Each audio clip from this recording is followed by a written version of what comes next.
long as a scholar makes a search or an investigation, so long that is indeed not met with, since it is not at all graspable. So keep searching and you will not find it.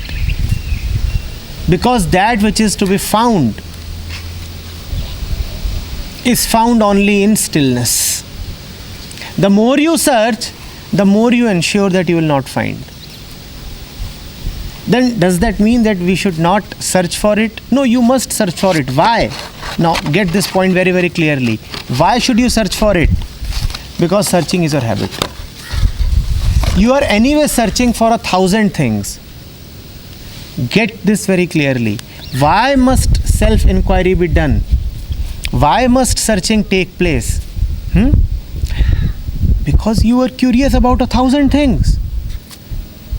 Had you not been curious at all, self-inquiry would not have been needed. But you are curious. You want to know. Your senses are looking for knowledge all the time. Because you cannot do without knowledge, hence it is advised that why don't you go to the root of knowledge and inquire into the absolute? All right, if that seems too much to you, why don't you just inquire into the one who is gathering knowledge? Why don't you know the ego? It is a habit with you to keep looking for things, because it is a habit. Hence it is said that if you have to look, then look for the truth. If you have to inquire, then inquire into the ego. That is the only utility of seeking. That is the only utility of inquiry. Do you get this very clearly? To the one who is still, no sage is ever going to prescribe that go and ask Koham. He is already still. He does not need to ask Koham. But the ones who keep on asking miscellaneous questions anyway, to them it is prescribed that instead of asking all the trivia and all the rubbish, why don't you ask, who am I? Do you get this clearly?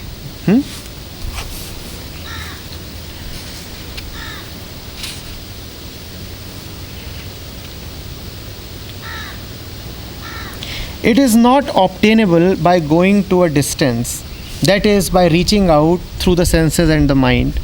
It is indeed met with always standing still, that is, without the movement of the senses and the mind. It is not knowable by thinking on it through mental activity. It shines on account of the absence of such reflection through mental activity. It is not attainable by activity anywhere as the shadow of one's own head by running.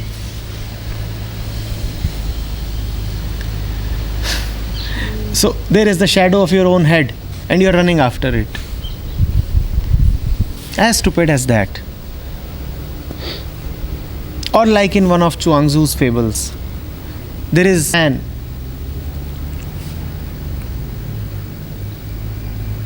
who is running away from the sound of his own footsteps. He does not like the sound of his own footsteps, so he is running very fast. But wherever he is going, that sound is following him.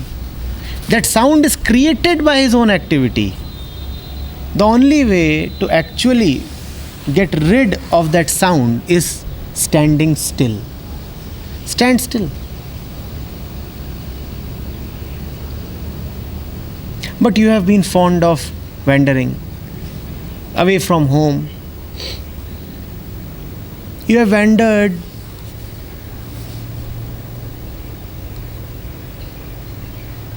and you have come a great distance from home. You have come to a jungle.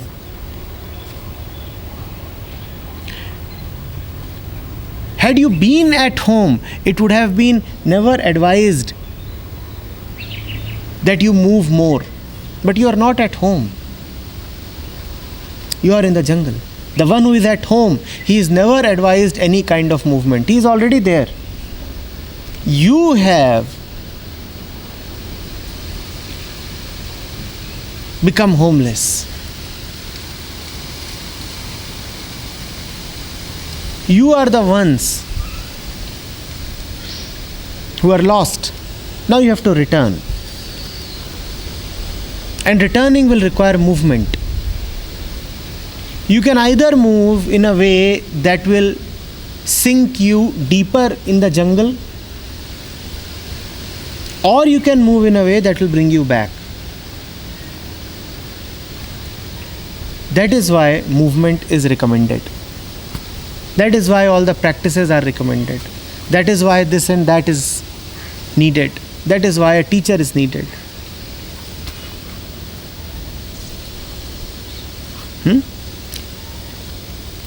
But the one who is going to home, if he says that it is because of the movement that I attained home, then he is talking rubbish. Movement only took you away from the home. Had you been able to be still, no movement would have been needed. And because you need to move even now, so the teacher is just giving a direction to your movement. He is just channelizing your movement. Where is home? Wherever you can be still, home is there. Home is not a fixed locality. It is not a geographical location. Wherever you can come to stillness, that is home.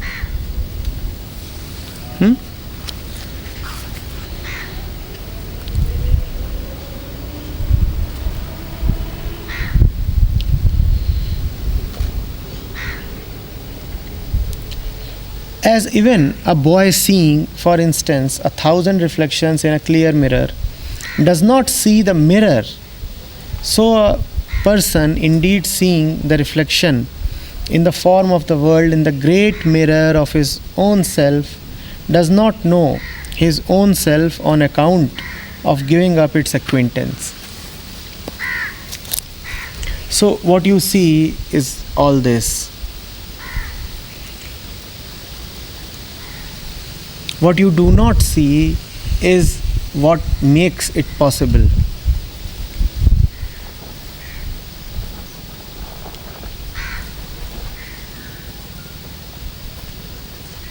You see the day, you do not see where the day comes from. You see the light, you do not see that within you which enables you to see the light. You do not see that which enables you to call seeing as seeing. Himlekha says, such is our condition.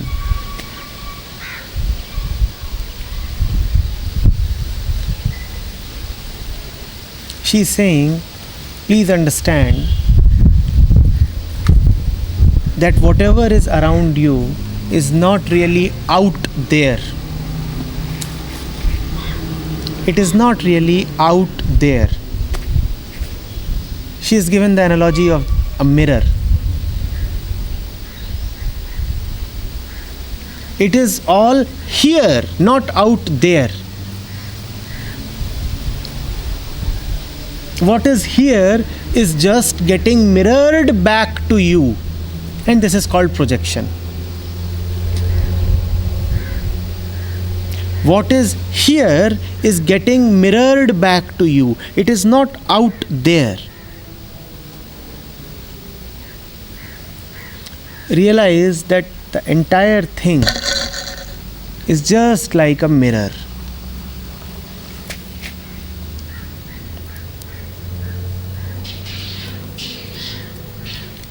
Are you getting this?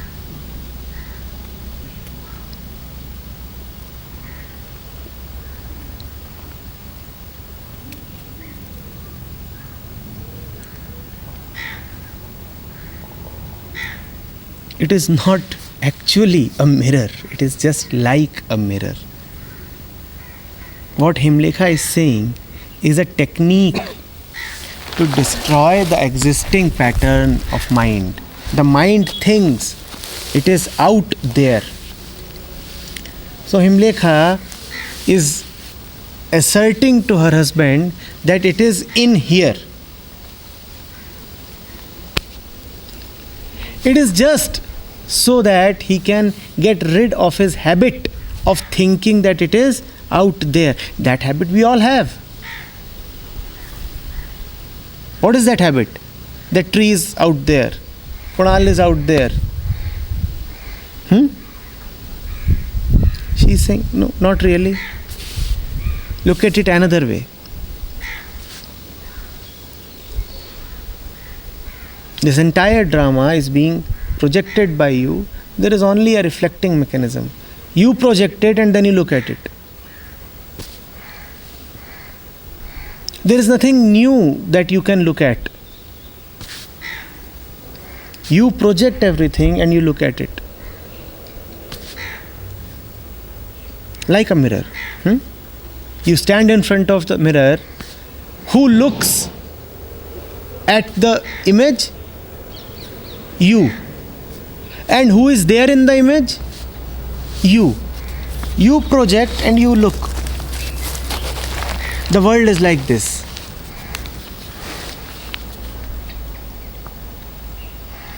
Getting it? That is why the ones who realize have repeatedly said that knowledge is always stale. There can be no real newness in knowledge. You can never really have knowledge of that which is outside your most fundamental conditioning.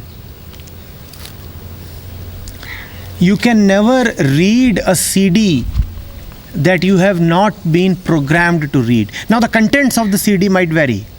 Understand this. But your hardware is programmed to read only particular type of CDs. That CD can have any kind of content. Now,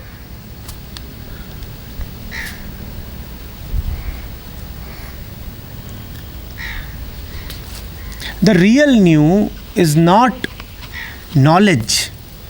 The real new is something else.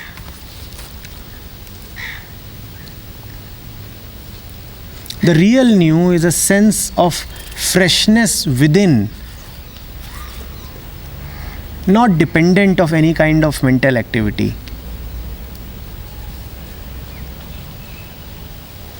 The ones who depend on knowledge end up just feeling bored.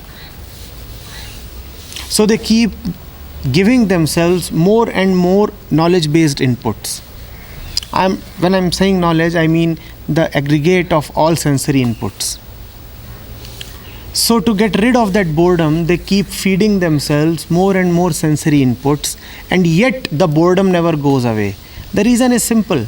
Whatever you are feeding to yourself, you have already fed to yourself 1,000 times earlier. So it cannot remove your boredom. You have seen the movie 1,000 times earlier.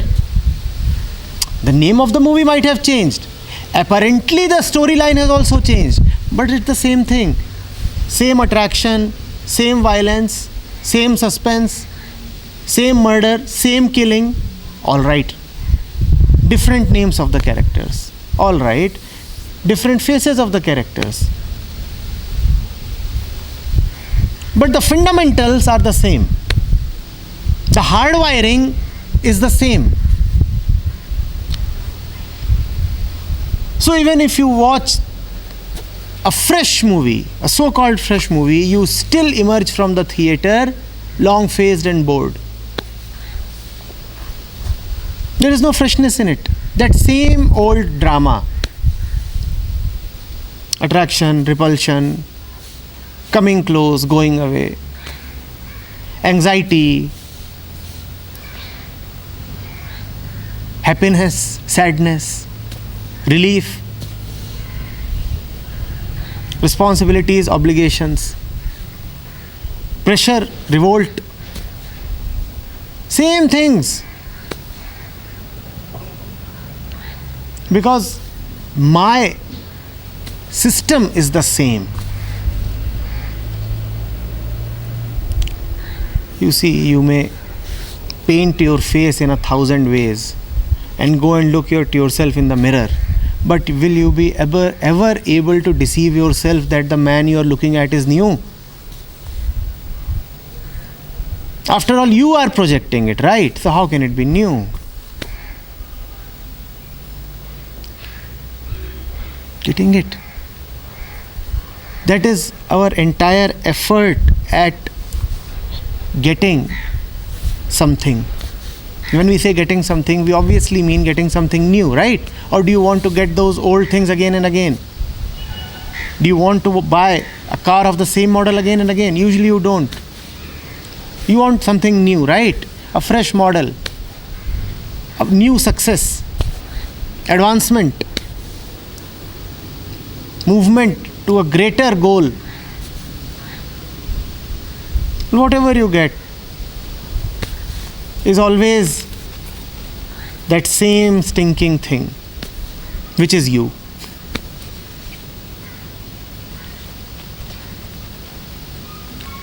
Getting it?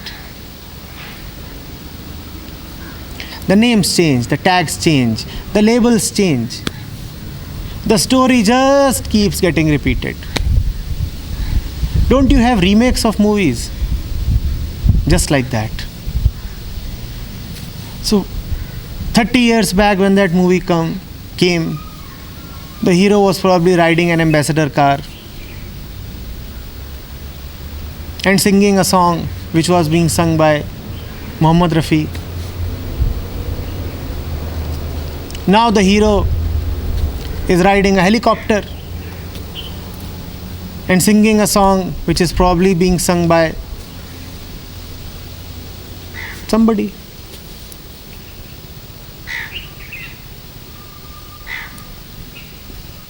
And the helicopter is sophisticated. And the woman has a new face. The lyrics are different. But what has changed? This movie will fail to rejuvenate you.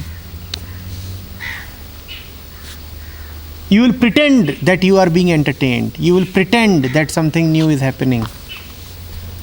But you will come out feeling cheated. And you will not know whom to blame. Because the producer of the movie had put in all the effort to make it look different. Is that not the USP of movies? It is a love story with a difference. Now the only difference is that the dresses have changed, have become shorter and more skimpy. This is a love story with a change. But fundamentally, the same ignorance, the same fear, same greed, same attachment. Same repugnancy.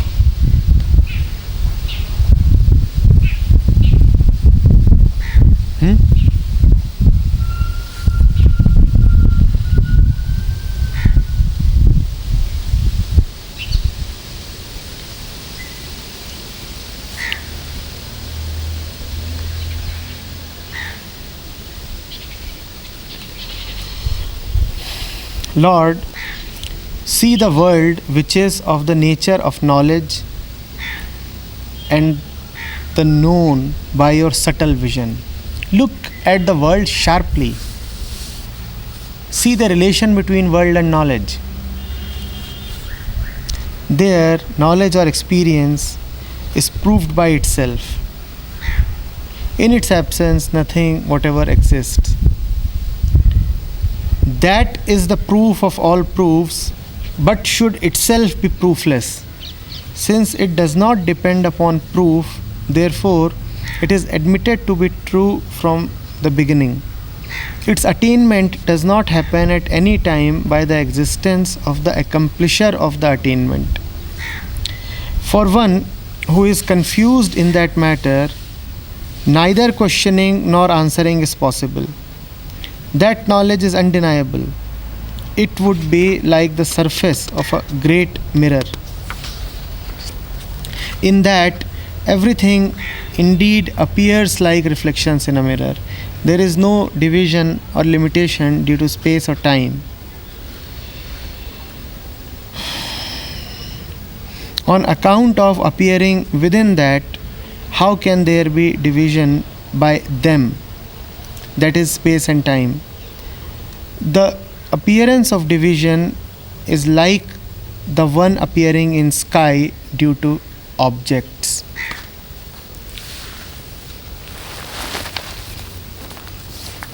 She is elaborating on the sky-like nature of the self. Divisions that we see are divisions superimposed by us. Fundamentally, there are no divisions. It is just like the boundaries that we create in the oceans. We say this is the Indian Ocean, and here is the Atlantic Ocean, and here is the Pacific Ocean.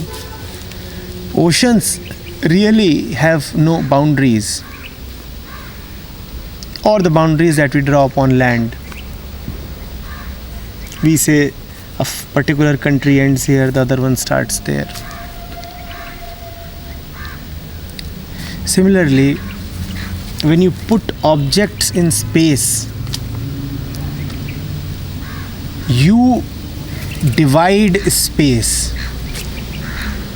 The space remains the same, but you have created division.